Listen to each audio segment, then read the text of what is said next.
Hey, Voodoo Power listeners. Before we start the show, let me tell you about Strength Coach Pro. Strength Coach Pro is the ultimate coaching companion for passionate strength coaches.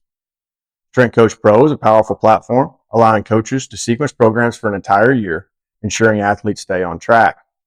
It features a simple drag and drop design for program building. It's easy and efficient, allowing for customized workouts. Another great feature of Strength Coach Pro is the real-time leaderboard feedback. Athletes love competition, creating a fun, engaged, and motivated environment where they can thrive. Strength Coach Pro is trusted by coaches at all levels, from professional to D1, high school, and professional trainers looking for an easy way to streamline programming needs. Whether working with 10 clients or 1,000 athletes, there are no limits to the support of this program. In addition, there's a 14-day trial for coaches where they can explore the platform for themselves. At just $50 a month or $500 a year, the value is unbeatable. Please don't miss your opportunity. Coaches can reach out to Strength Coach Pro for a demo today. Let them work to save you time and elevate your coaching. Now on to the podcast. Welcome to the Voodoo Power Podcast. Welcome to Plates of Pancakes. We're sitting down today with Brian Adams. Coach Adams is the head strength conditioning coach at Sherrard High School in Sherrard, Illinois. Prior to that, Adams was at Augustana College, where he was on the football staff as the offensive line and tight ends coach. Before moving to Augustana, Coach Adams was the head football coach and assistant track and field coach at Sherrard from 2014 to 2016. Before Sherrard, Adams was at Mercer High School, where he was the assistant.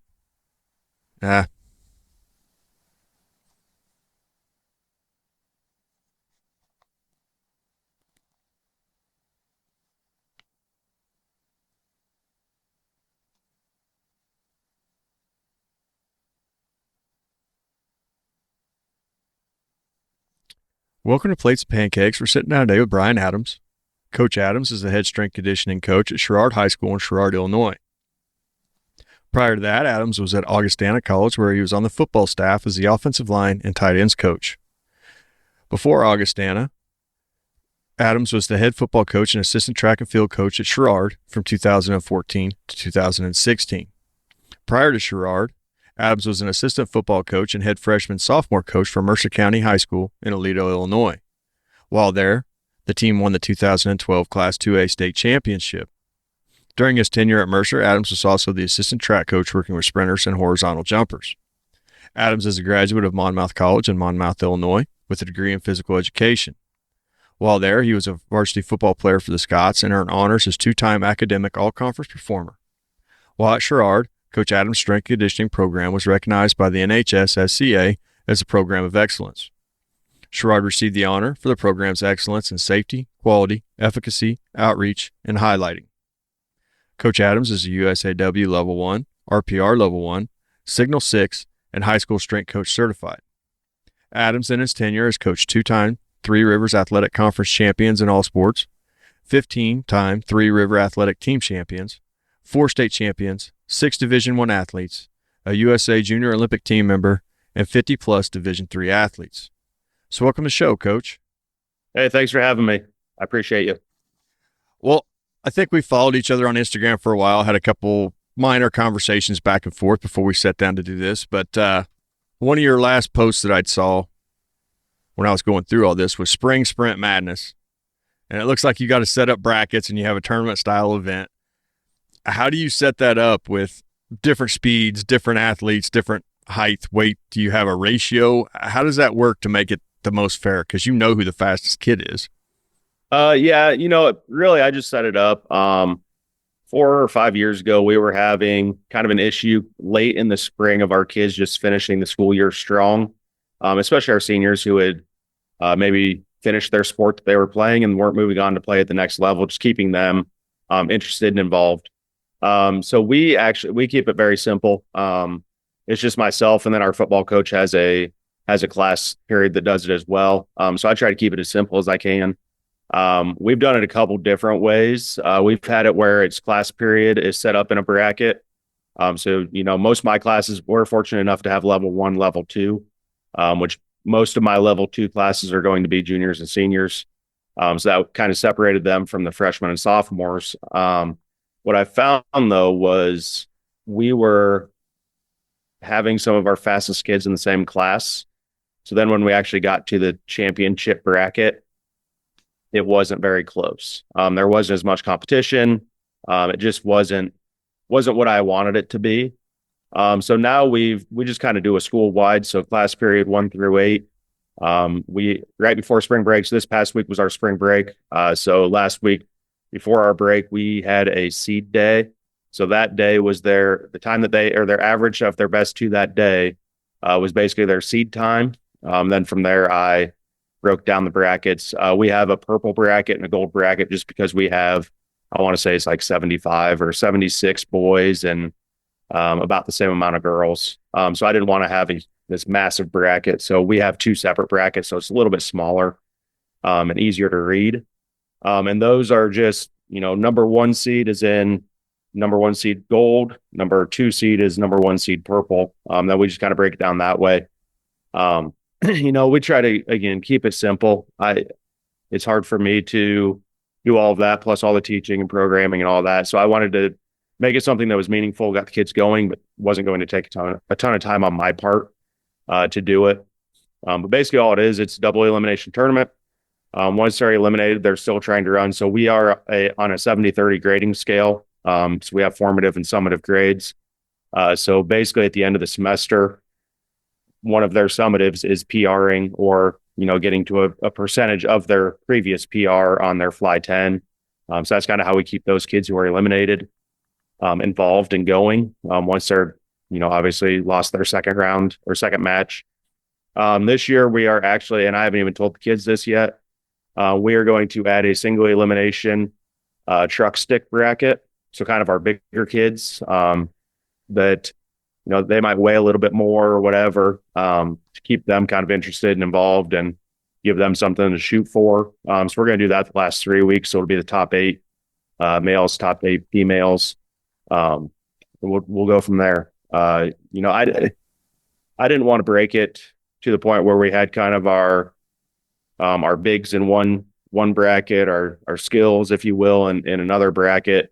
Because I have a couple kids. I have a kid who's 255, 260 that's going 110, 108 in a fly 10. So, he's up there with some of our smaller kids. So I didn't want to separate him and, not give him something to strive for because he'd blow the other bracket away. That's what I noticed last year. I'm taking some notes, sorry. That's what I noticed last year was I had a couple bigger kids come out and you put them on a flying 10 where they're timed and they are actually incredibly fast. You just get an idea in your head that big kid should not be able to move like that. Oh, yeah. Timers open up a whole new world. Oh, absolutely. Yeah. Anytime you can put a timer on a kid, but any way to give them feedback so they know what they're doing. It can push your program, push the kid in incredible ways. You pair that with a kid. So the kid that's 255, 260 running a 110, his buddy in the same class period, about the same size, same weight, they're just pushing each other and it's awesome to see. Unfortunately, neither of them are athletes. 2 of our bigger kids in school, but they can move and, they bust their butt on the fly 10s and it's awesome. Well, and that's what I was wondering. There has to be a way to handicap it to keep engagement. Otherwise kids will just be like, well, so-and-so is the fastest. So that's how it's going to work out. You have to figure out a way to keep a balance. Otherwise your tournament's just going to fall flat. Oh, absolutely. Yeah. And, like we have an idea of who our probably top 3 or 4 fastest kids are. But we've had some kids, for lack of better terms, come out of the woodwork and pop off an 098 average, and that'll beat the person who we thought they were going to get beat by. And, I guess it's a March Madness type bracket. So got to have upsets here and there. You're doing a flying 10. Correct. What is your lead in? So we're in Illinois, so we keep our lead in the same year round just because of space. So we only have 20-yard lead in. We do it. So we start kind of in a back hallway by our locker rooms. We have about 4 yards and then there's a doorway, which luckily there's not a center post in. Then we're going diagonal across an auxiliary gym. They've got about, 10, 15, probably 10 yards to decelerate before bleachers in a wall. So they're getting a 40 in essentially. But you're timing the 20-30 part. Correct. Yep. With that being said, how much time goes into teaching that 20-yard lead in to get it where it's good acceleration, getting them up, getting them turning over so that they can produce the best time possible in that 10 yards? I don't spend a whole lot of time on it. We also do 10-yard dash and 5 into 10 flies. That kind of 5 into 10 fly, if they don't accelerate well, if they don't have their force production on point, their 5 into 10 fly is not going to be very good. Obviously, same with the 10-yard dash. So I think those two things kind of lead into our longer fly. I don't think you can have, this is me personally as a former track coach as well, I don't think you can have a good 10-yard fly if you're not very good coming out of the start. Now, obviously, we have some kids who, once they get 3-4 yards from the laser, can turn it on, and just genetically they are gifted that way. But we have some kids who, especially some of our track kids, track girls, when we go out on the track and do 40s, they're faster. Their 30 into 10 is faster than their 20 into 10 because of that. They're just natural progression with which they run. That's kind of where I've landed. Right, wrong, indifferent. It's the top speed. Why I love it. Everybody loves it. The first 20 is where you make your money. Otherwise, you're going to produce a time that's crap no matter what you do. Oh yeah, that's so obviously football, a big metric, big KPI is 40, and I would rather look at the first 10 for a guy. If you're watching the NFL Combine, I want to see what their first 10 is, because 90% of the time, 95% of the time, probably you can tell if that 40 is going to be good or not. Well, and then that's carry over into the 100 as well. I mean, if you can't carry out an acceleration, hit a good middle part of the race, because you don't know how, you're going to get smoked your whole life, and you're going to think you're slow. Oh yeah. And that was actually the next question I kind of had, so it was a pretty good lead in. But every kid I work with seems to think they're slow. And you watch them run and you see qualities that say they're not slow. They just don't know how to utilize their strengths and put it all together. So helping a kid get past that into a spot where they do believe they have some speed and they can utilize some of their traits. How do you start breaking that down? Really, if you see a kid that maybe they're lacking, I hate to use this term, but lacking getting their knee up when they're sprinting, if you can find drills to just put them in that position so they can feel it. I've found, I used to be like when I first started track coaching, 15, 16 years ago, whatever it's been. I used to be a big drill guy, and get on the wall and we do our pop into the wall and hold it. I found that just holding the ISO and putting the kid in that position is sometimes just as good as how they get there. Once they feel that position, usually a lot of times something in their brain clicks. And that's, the brain's the driver of everything. So, if you can get the brain to understand the position that you want to be in, a lot of times the body will figure out how to get to that position the best way, and a lot of times the easiest way. There's a few questions in there. So we do wall drill stuff. Yep. Where I found it maybe was the most beneficial was I could see the weakness in the leg, whether that be in the hamstring or whether that come down into the foot, where it was lacking. If they can't hold those positions, then I knew where we needed to be in the weight room. From that, we did move to an ISO, like you said, and I seen great benefit in holding isometric positions.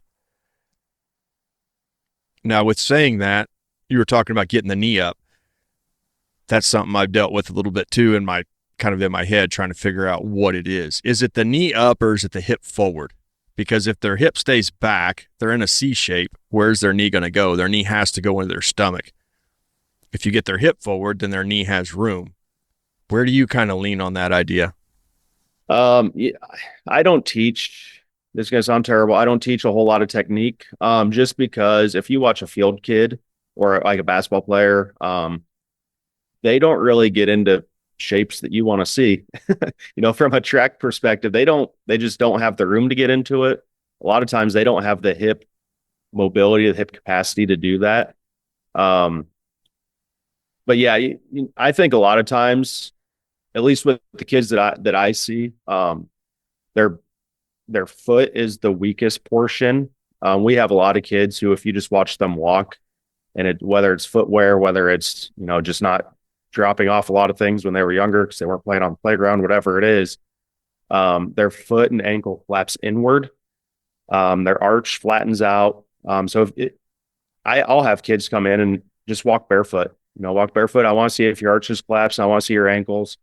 A lot of times it's their foot collapse, and then their brain's going to downregulate any force, anything that is coming to that foot. They're going to downregulate because they don't feel safe or don't feel comfortable when that foot strikes the ground, the track, whatever it is. But yeah, I would say a lot of our kids, it's their foot. Now, obviously, we have some kids, hip flexors, stuff like that, where it's hard for them to get into that position without, like the ISO position, it's hard for them to get into that because they're so stiff. Now, obviously, there's some things we have to do there from a mobility standpoint, stability standpoint, a lot of times, especially with the hip flexor, to get them where we need them to be for the technique. What you said there about the body, I do agree with that. I don't know how far down the neural rabbit hole I am, but foot strength and body self-regulation, almost like self-leveling, does seem to be a real thing. If that first step's 1,000 pounds of pressure and the body can't handle it, it's going to reduce it to 800. If it can't handle 800, it's going to reduce it to 600. And then before too long, you just don't have anything. So I think I have seen that in a lot of athletes. Oh, absolutely. Yeah. Your body it wants to stay safe. Your body is not intentionally going to hurt itself. So, your brain, which drives everything, is going to downregulate any of the, any of the feedback that it's receiving is going to downregulate it if it feels like it's in an environment or in a state that, injury could occur. You have a lot of experience with horizontal jumpers from your bio. How important is the hip in the horizontal jumper now, getting away from field sports and getting into the jump? Now we're back to the knee. You want to, in them long jumpers, triple jumpers, that knee has to be able to come up. How important is that hip shift in those guys? Oh, if you look at triple jumpers, if they're, especially their middle phase, if they're not able to get a good separation between their thighs or between their knees, whichever way you want to look at it, and then strike back down into that last phase, if they don't have that, they're shortening their jump. They're shortening that distance. Same with long jump. I always had to teach my kids more so the pit entry than the takeoff. And when I say pit entry, I'm talking, they're in the air. They have to get their hips up and through, their feet up and through into that landing position. I feel like I had to teach that just as much as the actual penultimate step, take off the board aspect, even their run-in, because a lot of our kids, we noticed that's where they struggled the most. That's where they were limiting themselves the most, is when they were in the air, they were basically trying to stab at the ground quickly, as opposed to getting their hips up, chest up, throw those feet through, and reach. So just like you said, the hips, if your hips are tight, it probably doesn't matter what sport it is. If you have bad hips, it's probably going to be tough for you to do a lot of the things at a high level.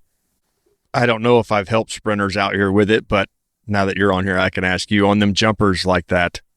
I would have them work on through their acceleration into their sprint. We wouldn't jump. We don't have a pit, but working on their approach, and then use PVC or whatever to get above their head to bring their hips under so that they are ready to jump. Am I down a rabbit hole that will help those kids? Yeah, I think so. I think if they can get their chest up, that opens up the hip a little bit. That could be what they need. A lot of kids, it's more of that swing around. Their hips are just so stinking tight that it's hard for them to rotate through that hip capsule. Finishing. We used to finish up on a high jump mat just to get them up and tall, get their hips open, get those legs through, and focus kind of on that aspect of the hip and of the jump or of the landing, whichever way you want to think of it. Now, going back to the body wants to be safe, do you find that when you get them in those positions, it almost scares them because they haven't went that fast or jumped that far before. It's almost kind of freaks them out a little, it seems like. Yeah, usually the first couple times you'll see them get through it and they're about halfway through, three-quarters way through, and then they're freaking out. They're trying to reach down as fast as they can. But once they realize, oh, that's actually how my body's supposed to work, then I think, whether it's something just mentally with them or whether it's just their body getting more comfortable with it, I definitely think that opens up a whole new passage for them. It seems to me like that's something that I see happen a lot, and you just have to let it work its course. And then from there, you can start progressing. But knowing it's going to happen definitely helps. Oh, absolutely. Yeah. And that's, as a coach, once you've seen it, with a couple kids, you kind of realize, okay, this is probably going to happen. So you just kind of coach the kid through it. And hey, we knew this was going to happen. Here's the next step. And, kind of progress the kid mentally through it as well. I've noticed it a lot in the overhead sprint work. As soon as that pipe goes up and those hips come under, knees come up, whatever it is, they shut it down almost immediately. And getting them to carry that speed through takes a little while for them to understand that that's how it's supposed to be. Oh, yeah. I mean, just like we were talking about with the ISOs, their body isn't used to feeling that position. And sometimes that scares the kid more than it scares the body. So they're in their own mind going to downregulate, just so that, I've never done this before. What's going on? We have a slight hill. It's very, very, very slight. I mean, you can't even hardly tell it's a hill, but it's just enough downhill that if you run them that way and they do that, they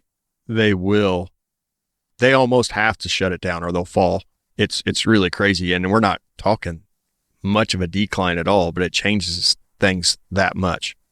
Yep. And I think that's why you see a lot of coaches do some overspeed stuff to get the body used to it so they're not down regulating. While at Sherrard this year, your basketball team looks like it's been super successful. How do you get those guys to buy into what you're doing? Because basketball players, they just kind of want to play basketball and that's it.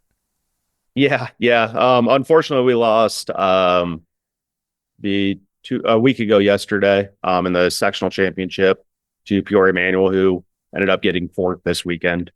Very good Manual team. But yeah, just to get our kids, we kind of had to, it took a while. We're fortunate enough at Sherrard that our junior high is attached to our high school. So we start our kids in seventh grade. We have seventh grade and eighth grade athletic development classes. So our kids are, they're getting implemented or introduced to some of the movements and stuff down there. Biggest thing I saw, and I guess the biggest light that turned on for me, I was listening to Hunter Eisenhower. I don't know if it was last year or the year before. He's the head strength and conditioning coach for basketball at Arizona State. He was with the, I want to say, Sacramento Kings prior to that. But basically, he breaks his program into superpowers and kryptonite. So your superpowers are the kids, they love to do. Basketball kids, they want to do things that make them feel bouncy. My kids at least didn't want to get under a heavy bar, squat, ATG, and come back up from it. That just wasn't something they were comfortable with, wasn't something that they enjoyed doing. So I just kind of had to meet them where they were at. You can argue that, yeah, we need to be going lower, we need to be going deeper, we need to be going heavier, whatever. But I had to give them things that would get them to come back, because if they're not showing up, it doesn't matter what I give them. So, just meeting them where they're at. We did a lot of, so Hunter breaks his, and this kind of led us down our basketball rabbit hole, if you will. He breaks his into forces. So what forces their body is essentially going to feel or be introduced to that day.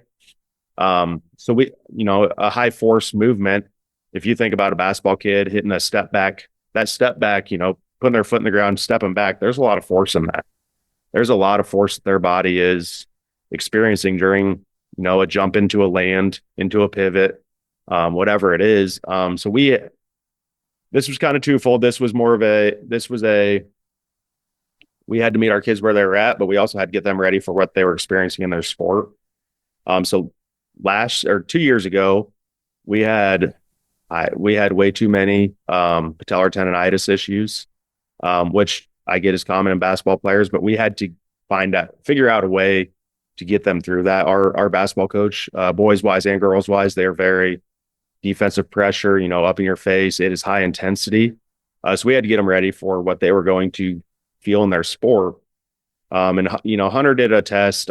It was on force plates, which unfortunately I don't have access to. Otherwise, I'd do a ton of tests. But basically, he did a depth drop. So I think he was coming from a 42-inch box, a 66-inch box. He just kind of compared a depth drop. So he was stepping off, sticking the landing, a rigid stick, not a compliant. And he found that, with a 385 deadlift, I want to say it was right around 2,700 newtons of force. So about 3.1 times the body weight of the individual that was doing the test. Then he did a 42-inch box drop off, which, 42 inches, when you think about it, it's not super high. Most of my sophomores through seniors can do a 42-inch and stick it pretty rigidly. A lot of my freshmen can. There's still the handful that can't, but they're getting there. But just from a 42-inch with body weight was producing over 4,000 newtons of force. So that's 1,000 pounds difference. You're not putting any weight in their hand.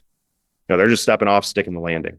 And that's newtons of force that the body is basically experiencing. Whether you want to think of that as, I'm not a big fan of the term deceleration, because I think it's more of a getting your body in a position to reaccelerate. That's the way my mind thinks about it. But basically from Hunter stuff, long answer short, I guess. We had to meet them where they're at, get their body ready for it. And, we did a lot of ISO pulls against our safety arms. So a lot of overcoming ISOs for that high force, a lot of drop catches to get their tendons ready for, the game of basketball. And then, they had to, I gave them a little, they had to give me a little. We still did. We would still do heavy RDLs, heavy box squat. We do a lot of box squat with our older kids. We will do front and back squat to depth in the early off seasons. They still had to do that. But I basically told them, if you guys can do this 2 days a week, the other 3 days, you guys are going to get the stuff that you guys want to do, which is still stuff that was going to prepare them for basketball. Now, I get what you're saying on the force plates. I don't know where I am on that. I get it. Most any kid you can find can handle a 42-inch box drop, but they can't pull that weight. So I don't know how to justify all of that in terms of my head. Otherwise, we would all just depth drop. So I get it, and I get your population dictates what you can do, but there has to be something in there that force plates don't tell the full story, I think. Correct. Yeah. Yeah. And like I said, we still have so the high force is your drops, your overcoming ISO, stuff like that. And then slow force is more of for me, at the high school level, to me, it's more of your traditional lifting. So that's kind of where our strength aspect comes in. And I know you asked me before the show about, do we ever get out of the dynamic tier, the dynamic phase? Our second lift of every day is something where we're working heavy, singles, doubles, triples with our younger kids. We'll run a lot of 5-3-1 because you still have to get strong. You can teach your body to catch itself, to do, whatever you want it to do. But at some point, you still have to increase your strength levels to increase your body's ability to do all that other stuff. And I had some questions, and you're starting to answer it on your slow force days and your high force days. But before we go there, you talked about patellar tendonitis. And working through all that, I don't know, maybe I've noticed it, maybe I don't. It seems like it is to me, in my population, it's a tightness in the quad that creates all that issue in the knee. How are you able to work through that? Is it a strength deal? Is it a recovery deal? How do you get that pain to relieve from them? We do a lot of couch stretch, back foot up on the bench or on a box, whatever, drop the knee down to the floor. And they're kind of in that, rear foot elevated split squat type position. And we just hold that. I found that stretch, especially with that population, they'll hold it. A lot of the other ones they won't, just because of discomfort, but they'll actually hold that one and they can sit there and have conversation. And then they kind of forget that they're doing the stretch. So we do a lot of couch stretch, especially with those guys. We'll also do some band. We don't have machines, but we'll put a band around, the base of our squat rack, and just have them hold like a banded ISO, basically a leg extension ISO. We'll have them hold that, and that'll help give them some of that strength and stability within the quad. We obviously do a lot of. I'm not going to call them long duration because we only usually hold them for about a minute, minute and a half at the most. But split squats or split stance ISO holds, whatever you want to call them. So we'll do stuff like that. And with those split squats, if you have that basketball kid, especially where their back quad's tight, if you teach that position and get them to kind of roll their hips forward or underneath them, that will usually stretch that quad a little bit, and then they're actually probably in a better position anyways. Instead of kind of being in that anterior pelvic tilt position, getting their hip up under them will stretch and kind of alleviate some of that stuff too. Because I'd say it's quad, hip flexor, all of that kind of pulling up on the knee. Yeah. Well, it sounds like we see it very, very similar then, and then trying to find ways to remedy it. I think all kids go through it at some point with growing pains and everything else, that it's going to be very, very, very common, it seems like. Oh, yeah. And especially, we're a small school. So we may not have as many options as some of the larger cities. Most of our kids have to drive 45 minutes at least to get to any club volleyball or AAU basketball type stuff. A lot of them are driving a lot further than that, the ones that are doing it. But, I think when you're younger and you're over, or, you're doing all of the jumping and all of that comes with volleyball, basketball, whatever it is, I think, you're doing all these skills and repetitive movements on a foundation that's not quite ready for maybe that volume. I'll use volleyball because I have some volleyball players that have some knee pain issues, especially right now. It's middle of club season. What'd you do yesterday? Oh, I had 4 club games. What'd you do on Saturday? Oh, well, I had 4 other club games. Oh, so when did you recover? Did you do any stretching? Did you do any, some foam rolling, whatever? Well, no, I didn't. What was your eating like? Well, there we go. So getting the kids prepared, I think, is, unfortunately, a lot of times we as performance coaches, strength coaches, are getting them after they've already started all of the other stuff, and after a lot of the issues have already started popping up. So we're trying to play catch up with that. Whereas, if we can get them just general strength at the younger levels, I think that would go a long way in a lot of the patellar tendon issues, the shoulder issues, elbow issues, you name it, it would probably help it. You bring up an interesting point there. Yeah, the strength and conditioning is the back burner, but it gets blamed for all the other issues that get created through the whole way. Oh, the knee's hurting. Well, you've been squatting too much. Do you really think it's the squat that was doing it, or do you think it was the 8 games you played, volleyball or whatever it may be? It's like the association doesn't seem to work correctly. Correct. And I've seen what our kids eat, and I'm not going to sound the greatest eater ever. Health wise, I try to model at least a little bit of what I tell my kids to do, but I think nutrition, sleep, hydration, stretching, overuse, I think that goes a long ways in what a kid is able to handle and what their body basically tells their mind. Because I played pretty much every sport when I was growing up. I never remember when I was in 8th grade, freshman year, just being sore all the time.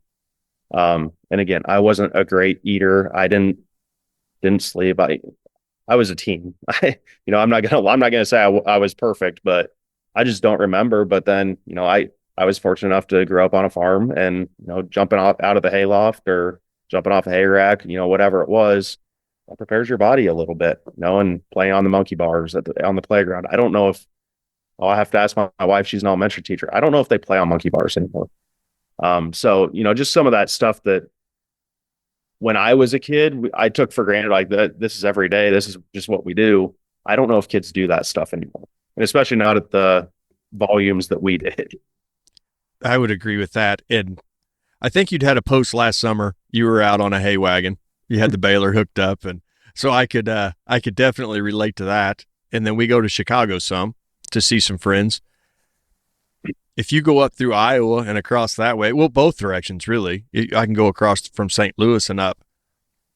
It's way more country than I ever thought in my head. Now I live in the country, but where you are, there's nothing but cornfields for miles. I mean, it is like the Field of Dreams. We went there this summer, and yeah, a lot of combines, a lot of corn. Oh yeah, yeah. We're our Sherrard school district, the biggest town is 800, I believe, and it's our district's comprised of 8 or 9 little different. I shouldn't call them towns, villages. So yeah, it's barren, but our kids, for the most part, our kids get jobs doing some manual labor type stuff. Unfortunately, as a lot of places in America, the family farm is kind of dying around here, but there's still enough that our kids can find the opportunity if they're willing. Just like you had the square baler hooked up to the trailer, around here that's almost dead. You might, I don't know, you might bale 100 bales or something like that for some horses that you throw in the side of the barn. But the old days of walking into a field with 2,000 bales, they don't exist anymore. No. And that picture, when I took it, I think we maybe did 1,000 bales that day. And my uncle, he's in his mid-50s now, he'll tell us stories about, we're putting up, 2,500 to 3,000 a day easy. And that was after we unracked all the ones from the day before at 5 a.m. and, had to do chores and all this stuff. And I don't know how they did it. Some of the stories are awesome. I think from a physical development point, it would be incredible to get back to some of that stuff, just general strength for our kids. And I think there's a lot that can be said for that type of work. The one thing that as I've gotten older, I think we didn't realize, but handling the heat. Then, you're out there in it all summer. Come the first few games of football season, you're equipped to handle that heat, and it doesn't seem like it's quite how it is now. Kids just don't get outside like that. Oh, yeah. And I can't remember. I don't feel like our elementary school at least was air conditioned. I know now all of our buildings are air conditioned, and if we don't have air conditioning and it's supposed to be, I think it's above like 95, schools are letting out early. And I get it. Mercer County, we didn't have air when I was there. My classroom was like an oven. It would get up to like 120 if it was 90 degrees out. So, I get it. It's warm, but I think, sometimes you have to be a little uncomfortable to progress. That's how it was when I was in school. Half the building had air conditioner, and then half didn't. The old high school at that time didn't. And those classes got warm, or you go out to the ag shop or the wood shop. They didn't. So you're just working in a garage essentially. Yep. You get to see some pretty good temperatures. Yeah. Thawing out from the rest of the day. You had mentioned it, so we'll get back to it. But you break your training out into slow force days and fast force days. So your slow force, from what I gathered, and you can correct me if I'm wrong, was a lot of isometrics, eccentric variations, hangs, something that required being in a movement a long time with some sort of resistance. Is that kind of right? Yeah. Yep. So basically our slow force is, kind of your traditional, when you think about it, it takes you a little longer to finish maybe a heavy single or heavy double. A lot of long duration ISOs. We do a lot of local tissue prep, or, for lack of better terms, kind of your bodybuilding stuff where you're trying to target an area and build some muscle there. So, like our football kids, especially, we try to attack their shoulders, because obviously the game of football, there's a lot of shoulder use. So we've got to attack that. Basketball, we've noticed a lot of not only shoulders, just from that's kind of how the game's played, but a lot of tib fib. shin, ankle stuff. We do a lot of ISOs, like spring ankle ISOs to get their calf ready. But I've noticed that it's also kind of lowering our shin issues as well. So yeah, it's kind of more your traditional lifting, hypertrophy, hold positions for a long duration. You bring up an interesting point there. So let me ask, shin splints. It seems like the kids with the weaker ankles get the shin splints the most. Is that because there's so much movement and so much pull on those tendons that it creates that soreness? I think it's that mixed with just how their foot strikes the ground. So I can think of a couple track kids right now that I'm going to assume when we get back from spring break, I'm going to be looking at some shin stuff with. And all of them I could have probably predicted that it was going to happen, just by how their foot hits when it strikes the ground. And then that, when your foot strikes, everything moves up the chain.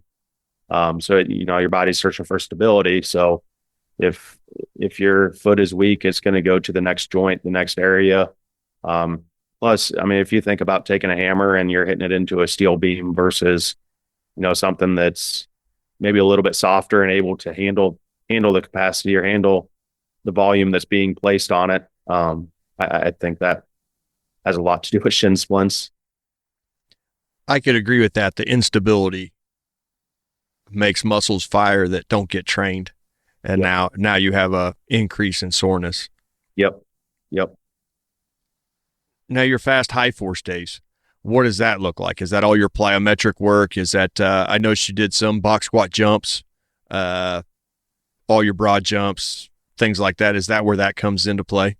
Yeah. So for me, a fast force is usually more of our, your sprints, things that, kind of your oscillations. So we'll do some kind of oscillatory, like lunge style stuff just to get them to fire and relax their muscle quicker.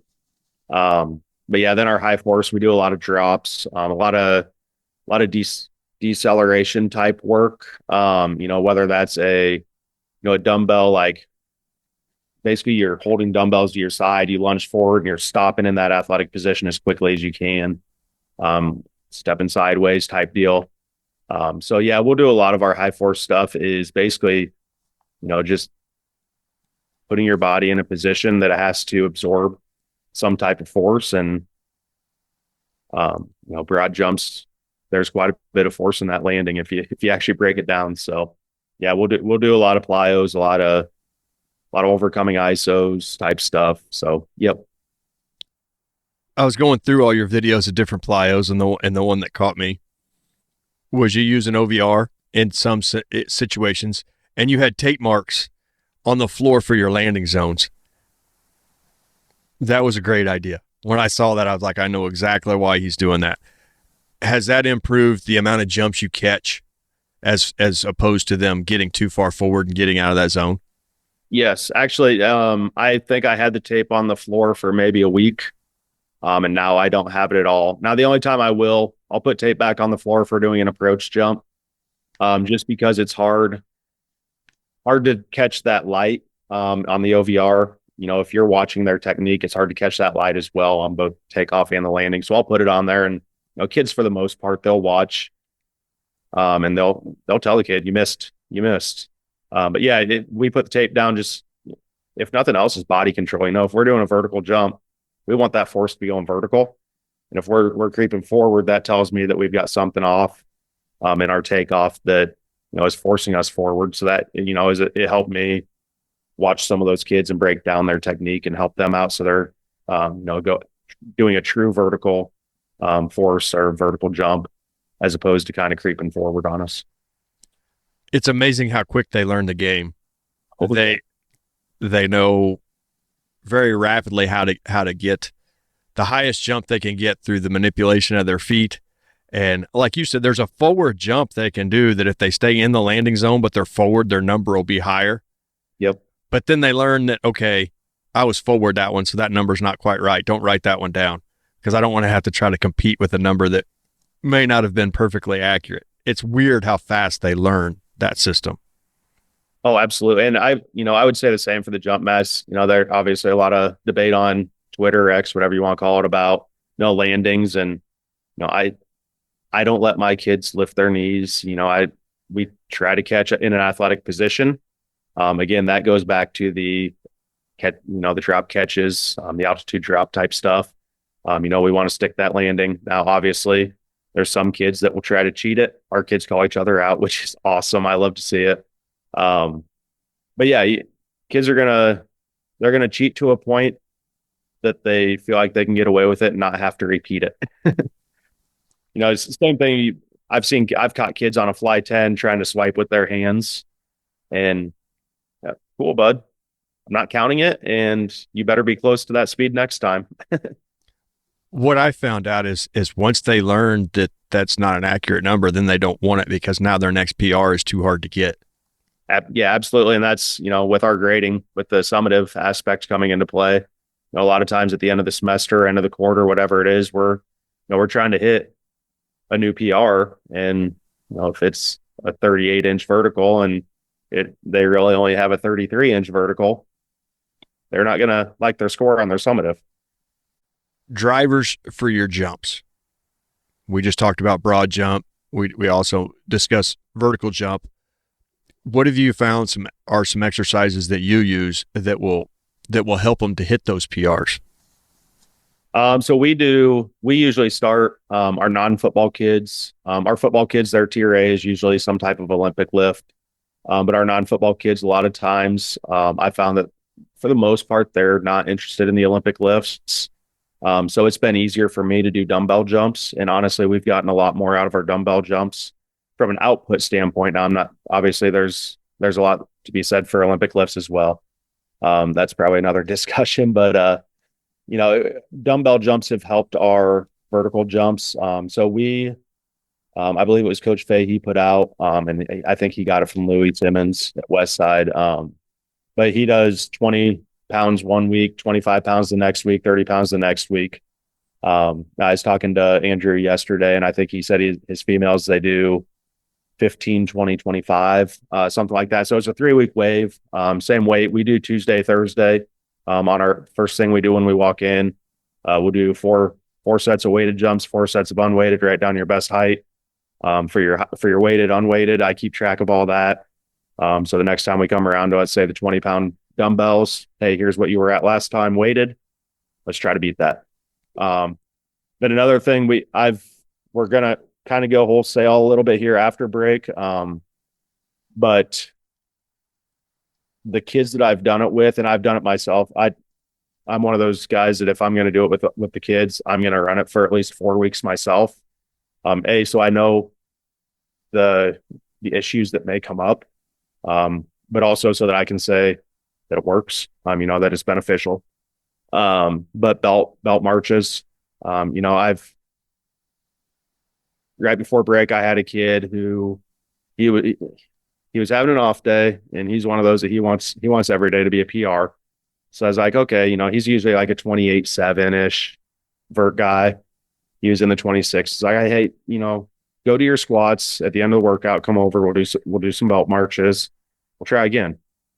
He did it, and I think he went up. I don't think he got his 28.7, but he was like a 28.3. So, 2 inches higher at the end of the workout than he was at the beginning. Now, was that the squat? Was that the belt marches? I don't know. But, I've had kids do it on days we do RDL, days we do bench, whatever. And similar results. Now, broad jump, I've noticed that if we do like a med ball, underhands, like scoop throw into our broad jump, that helps us get our hips through. Because one thing I've noticed with our kids, especially like we talked about with long jump, they don't like to get their hips all the way through into triple extension. They kind of leave their hips back, so they're not actually using their full glute strength. So I've noticed that if we toss a med ball and they get extension with that, now it's a lot better if you have something like a high jump pit type thing for them to kind of land on just initially to get that feeling, and then you can get into that broad jump with it. I've noticed that helps our broad jumps a lot. You touched on quite a few things there, and I try to have as many notes as I can so we can go back and catch them. You talked about the dumbbell jumps. I don't know if it was Louis or Bidney, who came up with it, but I know Bidney perfected it. So if anybody's wanting to really get deep into dumbbell jumps, Jared Bidney down in Georgia is your guy. But Yeah. Is he explosive mechanics? yeah, Yeah. Yep. I that book. Yeah, that's who it was. You're right. he's helped me with figuring it out and getting kids jumping, and they actually love the dumbbell jumps here. I didn't think they would, but Yep. anytime they can see that number, it seems like anytime the number goes up, they're happy no matter what the course may be. Oh, absolutely. Yep. You were talking about belt marches. We're just redneck enough here that I was able to get some old D rings off a job site for climbing steel and stuff like that. So we use that, and then a chain down to just a pin. I know Ross Garner at Cleburne just bought a bunch, and he's got all his guys set up. And I think what that does on top of helping the jump is builds that work capacity. Do you find that when you first get them in there, their peak is really short? Like their let's say their vertical peak, like they'll pop off a good number, but they can't repeat it. And then as you condition them, that gets better. Absolutely. Yep. And our class periods are, by the time we get changed on both ends of class, we only have about 32 minutes. So we're actually only going to do a minute march instead of 2. Now I've done the 2-minute marches. They're brutal, especially at the beginning. But yeah, I think once you get that work capacity up, their repeatability is going to be a little bit better. And part of the reason why I even started looking into them was, we've had 3 athletic trainers in the last year or so. And every one of them, we need to work on your kids' hips, Okay. What's the easiest way that I can do this? Because I'm not a big like lay on your side, butcher a set of clamshells that you're not really giving effort on. It's hard to not give effort on a belt march when you have, 150, 100, 200 pounds, whatever it is, hanging between your legs, and you're on a timer. That's hard to butcher. From just the hip posterior chain, I think there's a lot of benefits to doing them, and there's a lot of bang for your buck if you're short on time like I am, because we might get some jumps in, we might get 1, maybe 2 lifts in, and that's about all we have time for. There again, on the redneck side for linemen, we used to have them belt march, and then we had big round bales out here, so then you can get them up against big round bales, and then your strong guys will move the bale, but your weaker guys are essentially hitting an ISO while they're doing their belt march. But man, it seems to make some pretty good linemen. Yes, it does. I noticed you have a lot of neural days in with all of your stuff too. You had a lot of goat drills and tennis ball work. How have you seen improvements through doing that? So that's usually part of our warm up. Going back to Hunter's force system, we use the human component of that, your dead hangs, your stuff that's really just body weight, your gymnastics type stuff. We use that as a warm up. I'm not going to devote a full day to it. I don't know that my kids could handle having a full day devoted to it, to be honest with you. But from a neural aspect, we've noticed, especially goat drill, and we've done some like, I don't know, eye push-ups, whatever you want to call them, cicadas, stuff like that. But our basketball kids especially have said that they can see the court a little bit better. They're like, usually I couldn't see that point when I was in this position, and now I can. From an athletic perspective, we've seen that. But from a goat drill, we do goat drills a lot of times before we run. And we've seen that on the days that we do our goat drill, our times are usually a little bit better. I'm not going to say they're 0.2 faster per kid, but they're a little bit better. And our kids seem to respond and be a little bit more engaged that day. Something kind of along those same lines. I don't know how neural it is. Adam Vogel is he every day he does a Kickstarter. We've started adding a lot of that stuff in just to break up. I always tell the kids, I don't care what happened in math class. I don't care what happened in English class. You have 32 minutes. Let's make the most of your 32 minutes in here. You can worry about those classes after mine. So I've started adding a lot of that just to break it up and get them, get that kind of gauge flipped to, okay, now it's time to lock in and, focus on what I'm supposed to be doing here. In all that, you do a lot of tennis ball work from the videos that I saw posted. What landed you on that and it being successful in your program? We had a bunch of tennis balls laying around. No, so I, just watching stuff that like Dan Fichter does.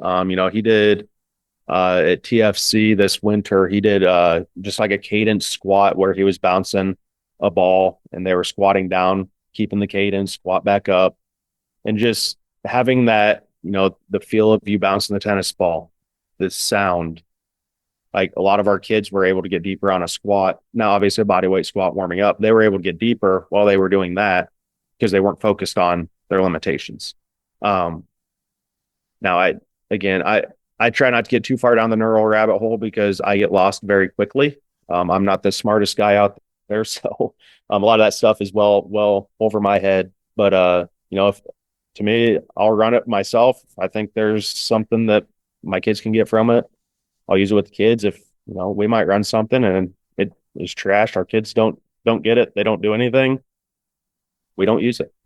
So a lot of it's, our kids like to have an external stimulant that's kind of something for them to do. We do a lot of like tennis ball around the worlds, like around their front leg when we're doing an ISO hold, because then they stop thinking about how bad the ISO hold sucks. And then I can get them to hold a position a little bit longer. And, if that's what it takes to keep them in a position and get what I want out of it, but they get to sit there and play with the tennis ball going around their leg, so be it. Again, it's what's for the kid. It's what's best for the kids, but I have to get kind of what I want out of it as well. I wondered if that was some of it. It's just a way to take the focus away from something that sucks really bad and put it into something that's a little bit more fun. Yeah. And, like goat drill, obviously that's part of the goat drill is having something where you're going around the waist or going, like we do a lot of like around the waist, around the head. That way they're having to change kind of where they're going and kind of have to focus on that, focus on their vision, focus on going through the, the goat drill itself. One thing I've noticed is, and I can't juggle, so I probably shouldn't even be saying this. Our kids can't juggle. Like I'll even have them do like a 2-ball juggle. There's tennis balls going all over the place. Like, how can we not focus on, to me, if 2 tennis balls is all I'm focusing on, what am I going to do when there's, 4 guys on defense and I'm a running back? How am I going to find that hole? If we can't focus on 2 things, how are we going to focus on the big picture and be able to see more if we struggle with 2 things? I can see how that would definitely carry over to team sports, thinking back to the softball years when you're running star drills. We would run 2 balls and it was always tough when they were younger to get the 2 balls going at once. But maybe if we did some tennis ball prep work to start with, we may have had more success just because they're more aware of what's going on. Yep. You do a lot of game speed stuff. I noticed that, and we do a lot of that here. That seems to be an implementation that's going in around the country. How have you seen that improve your athletes from, whether that be the deacceleration stops at the end of your fly 10s or whether that be wide base crossovers, all the different things? How have you seen that benefit your athletes? To me, it's like a lot of wide base crossover stuff. We don't get it probably as far into the game speed stuff as we should be. But like the wide base crossover, if they're going to go to a college recruiting day and they have to do a 5-10-5, you have to hit a wide base crossover in your 5-10-5 pro agility drill. So that's kind of how I teach the kids or get them to buy into it. It's just teaching you position so that you can be successful at a test, at change of direction type stuff. I always struggled with the pre-planned change of direction stuff because in sports, you don't know when something's going to happen. So you got to be able to see it, respond, and make the best decision possible quickly. so that, I kind of went down the game speed rabbit hole when Tony started posting a lot of the stuff. And Tony is incredible. If you ever have any questions, he responds really quickly. He's an awesome dude. But yeah, just our kids have noticed that they're in a better position. We talked about basketball earlier. They don't realize that sometimes we do stuff that's intended to help them in basketball because, if you're doing your 45-degree cut, they don't really grasp that until they're doing a backdoor cut to the hoop. And they're like, oh, that's what that was. So a lot of times, I'll take our 45-degree attack and I'll say, you're just attacking the hoop. And with basketballs, there's times we'll just set it up and we're going into the lane, like they're going in there to get the ball and you've got to be at full speed to get that separation. But yeah, with our team sport kids, I don't think, and I know I don't think you can do enough change of direction, whether that's deceleration, reacceleration, visual, being able to see something, react, and, hopefully make the right decision because that's what sports are. So yeah, the game speed stuff just kind of opens it up, gives you different, essentially gives you a curriculum, for lack of better terms, a curriculum to teach, to get them up to, a point where Tony has all of his guys that he works with. And, we're nowhere near what he has and we're nowhere near what a lot of people have, but, just the basic stuff that we've implemented. And, whether it's part of a warm up, whatever it is, getting kids to understand the force application that it takes to be good at a change of direction movement has been big for us. Yeah, you had quite a few videos on that, and how you set them up was really good, really easy. You worked through a bunch of kids quickly. I know it's on Sherrard's Instagram. Yep. All the different ways you set it up. I know Vogel sets a lot of stuff up like that too, keeping it fast, keeping moving through. And watching those, I watched some curve sprint work. I've got to do a presentation on some resisted sprinting here, so I'll bounce this idea off you. I've had some high jumpers come in, so we've put in some curve sprinting, start working on that J step. I'd noticed it, but I hadn't been able to put it together in my mind until recently. When you watch them in that curved linear sprint, they all want to get lateral, and they all want to drift away from that center. Do you find that they step too far over their midline, and that's what causes that, and not near as much as the actual forces of the curve, but where their feet are going? Yeah, I think a lot of it's their foot placement and their foot strike. A lot of kids, especially like our track kids who are just used to running in a straight line, you add that little bit of a curve, and now all of a sudden everything's off. Their body doesn't know how to handle it. We've actually one of our female high jumpers who qualified for state last year. She attacks the bar head on. She has like a 29.7 vert. So she just attacks bar head on, basically comes to a stop, vertical jumps over it. Like, there's other ways to do this. Like that would probably be a little bit better for you, but she's one that if you add that J step in, that curve in, it's difficult for her. And, she's a former gymnast when she was younger. So she has all the core stability and all of that. I think a lot of it's just you change the horizon of what they're seeing. Now it's not straight in front of them. It might be over to their left. Now their body's all out of whack. And, that's where some of that visual stuff comes in.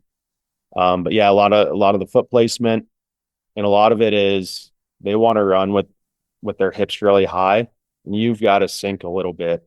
You're not going to be in a true max velocity sprint technique wise when you're running a curve.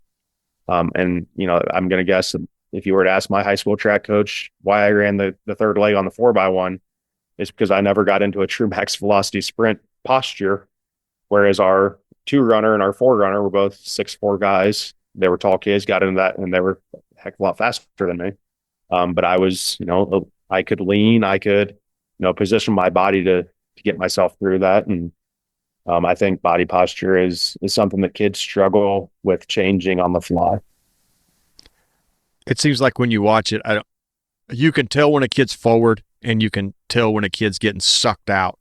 Yep. And I hadn't been able to equate what was causing that until I think recently. And we do a lot of resisted stuff, and I think that helped slow them down enough that they could start working on them feet. I don't know.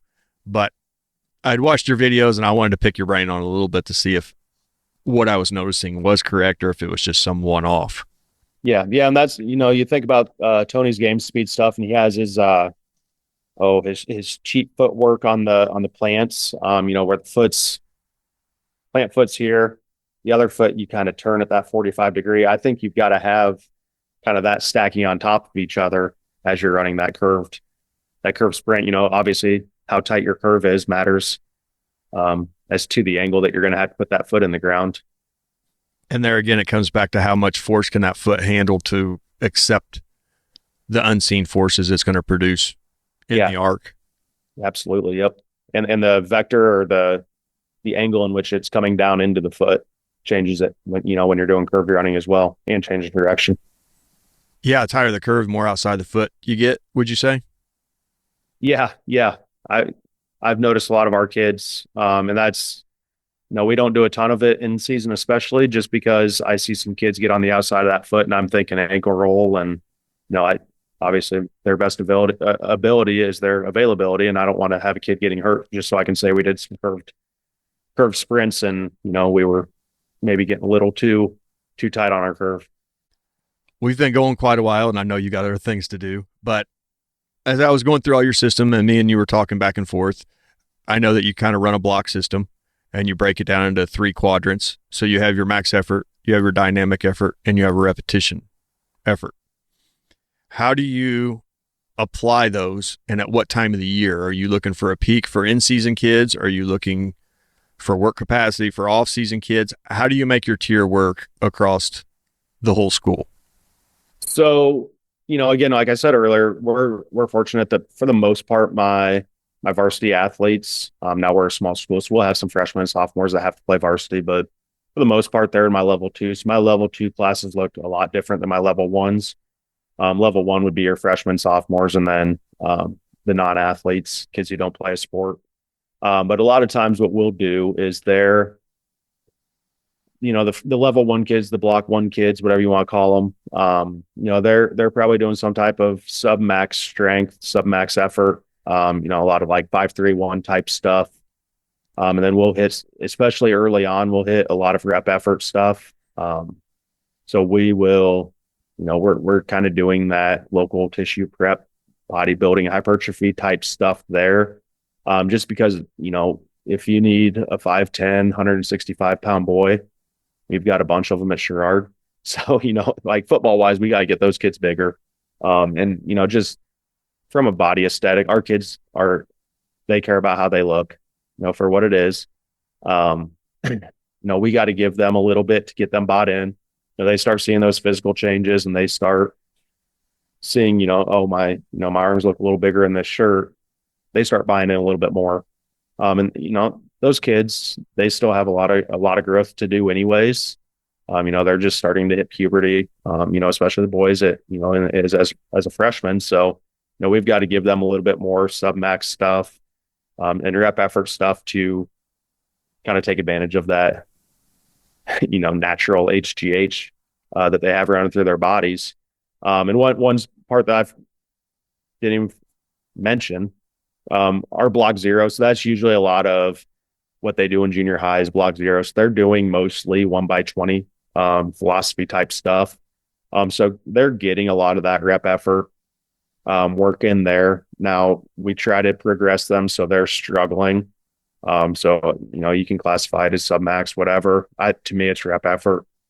So they're getting that in junior high, learning the movements, getting those reps in. That way, when they get to high school, they can hit some of that submax effort. And honestly, a lot of times, by the time they get to their sophomore year, is when we start adding in. So with those block 1 kids, those freshmen especially, we'll still do the dumbbell jumps. We'll still do that stuff. So that we count that in their sprints as their dynamic work. Once we get into kind of their sophomore year, then we'll start adding that more into their lift. our freshmen are starting to do it now just because we're kind of ahead of where we need to be a little bit. So they're doing it now within their class period, within their lift. So we don't have to use our Mondays and Fridays just for jumping, so we can do a little bit more stuff there. But really, once we get into their sophomore year and on, Tier A is almost always dynamic effort. Tier B is almost always some type of max effort. So, we might be doing a heavy triple, whatever it is. Now, when I say this, we will do a phase, especially our varsity kids postseasons, like when our basketball team lost right before spring breaks. When we come back, they've had a week off. A lot of them haven't done anything, which is fine. When we come back Monday or Tuesday, when we get in the weight room, we'll still do some work capacity stuff. We've got a couple of those seniors that are going on to play at the next level, and I know that they're going to need to get a little bit bigger to be in the best position when they walk in as a freshman. So, we're going to hit some rep effort stuff with them. We're going to need to get a little bit stronger. So we've got to give that to them early on, and then we start kind of transitioning to your B's more max efforts. We got to get stronger again. A lot of what you have to do is based on your strength. If you have a poor strength level, you're kind of capping yourself. You're limiting what you can do. And then Tier C, that's where we'll get into some of our lack of better terms, bodybuilding type stuff, where we are, hitting our shoulder stuff, hitting our chin up stuff that we need to protect the body, especially at the varsity level. We've got to get our kids we got to put them in a position going into their preseason where we're comfortable that they can, take the hits, take the beatings day in, day out of physical practice, physical games, whatever it may be, and still be healthy at the end of the year. I talked with our basketball coach here a couple days ago, and he said, all of our guys felt stronger at the end of the year. They were all healthy. I think you did a good job. I said, that's all I need to hear, because that's all I want is for them to be at their best. And, a lot of our basketball guys at the end of the season were actually hitting PRs in a lot of their running and jumping stuff, which that's the best time of year to be doing your best. So, we will peak our varsity kids, our younger kids, our kids who are in JV. I coached JV, love JV for the developmental aspect. And to me, that's exactly what it is. It's time to develop. They still need to develop physically. So I have to give them what they need to be successful at the varsity level. Now, like football wise, where our numbers are down, so we've got a lot of freshmen, sophomores that have to play varsity football. They still had to they still had to do their developmental stuff, because you're going to take your lumps as a freshman and sophomore. There's no way around that. I've got to get you ready for when you're a junior, senior, so that you can be given those lumps instead of receiving them. That was a question I would have asked, because we're in the same situation you are. You see a lot of freshmen, sophomores have to step up to the varsity level. Physically, they're not where those seniors are. You still have to develop them as if they were JV, but then you got a varsity aspect to it. I'm sure it gets really tough for you trying to figure out what's needed when. Yeah. Honestly, football is probably the easiest, because there's one game a week, and it's for the most part always on the same day of the week. So, it's pretty easy there. We've been fortunate that basketball wise and volleyball wise, we haven't really needed too many freshmen. We had a freshman libero this year, or defense specialist, but volleyball is kind of one of those sports where physically you can still develop them, and they're still able to play, kind of at the same level as what they would be anyways.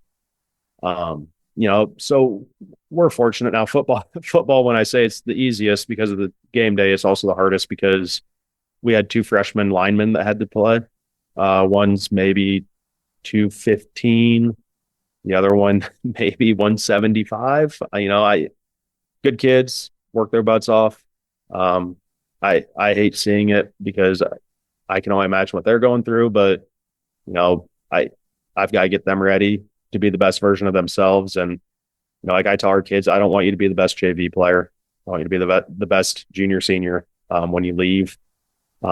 So that's kind of how I sell it to them. We've got to develop you for your future.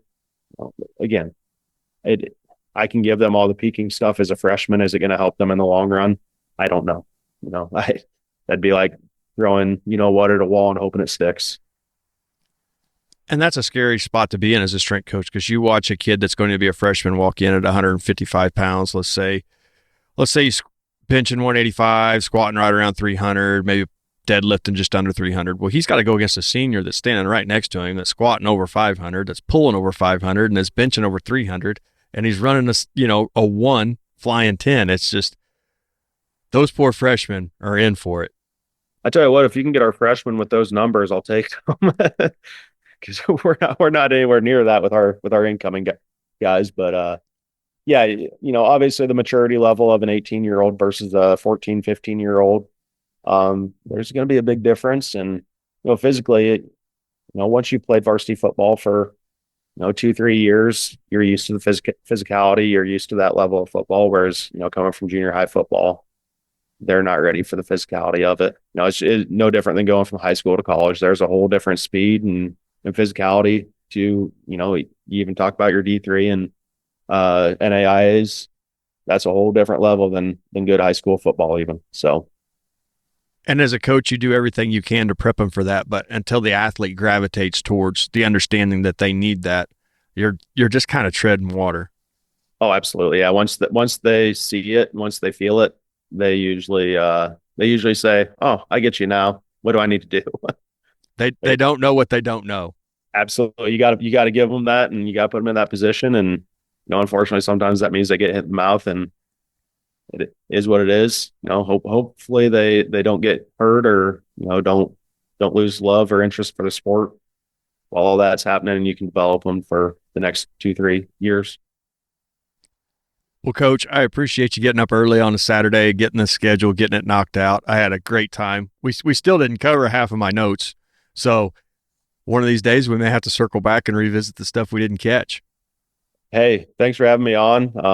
Anytime you need me, reach out. I'm fairly good at checking my Twitter or Instagram messages. Sometimes Instagram, I get lost in how to even get to them. But yeah, just shoot me a message if anybody has any questions or anything like that. And I'd love to talk and help anywhere I can. I wouldn't be where I am without a lot of coaches pouring a lot into me that, I deserve for them to stand there and take an hour of their time for me? Probably not.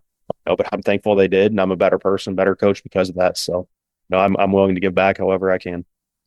Well, Coach, it is appreciated. I'll attach your social media links on the page notes, and then people can find you, look up your stuff, see what Sherrard's doing, and how you're implementing some of these things. I appreciate you. All right, Coach. Well, you have a great rest of your day. You as well.